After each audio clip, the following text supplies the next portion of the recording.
Evan, we were talking earlier about how Kobe Bryant was just so iconic and so respected that it didn't matter which team you cheered for, if you're a Lakers fan or not.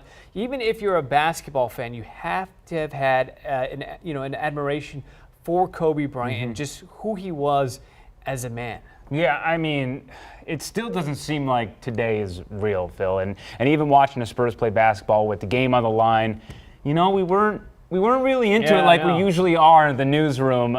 So the day goes on, and that's to be expected when something so shocking happens. All NBA arenas did a moment of silence for Kobe Bryant, and I'm sure that will continue for the next few days as well as all the tears. Kobe Bryant had the it factor. He was just a must-watch television show, and every time he stepped on the court, you knew he was going to bring his A-plus effort, and that's the big takeaway NBA legend Greg Popovich has when discussing his thoughts on Kobe after his death. All of us know what a great player he was, but he went beyond great playing. He was a competitor that goes unmatched.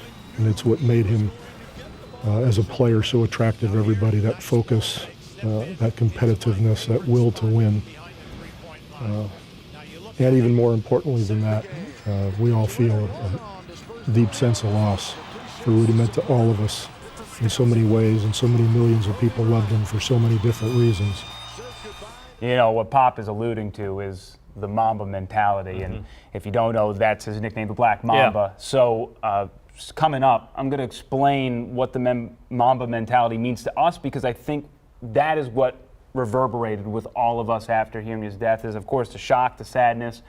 But the reason why he is the man he is and why people revere him so much is because of that. Yeah, and the shock right before the Spurs game, too, because we didn't even know if the NBA would continue with any games today, and the Spurs played at 3. This was right before the tragedy, and so we didn't know if the Spurs would even be playing. And NBA, they had to move on, unfortunately, just because I know logistically it's hard to reschedule all those games. Of course, and I will say, if you're thinking about it, when you think of Kobe Bryant, I think he would have wanted the games to play today. Absolutely. All right, Evan, we'll talk to you in just a bit. Thank you.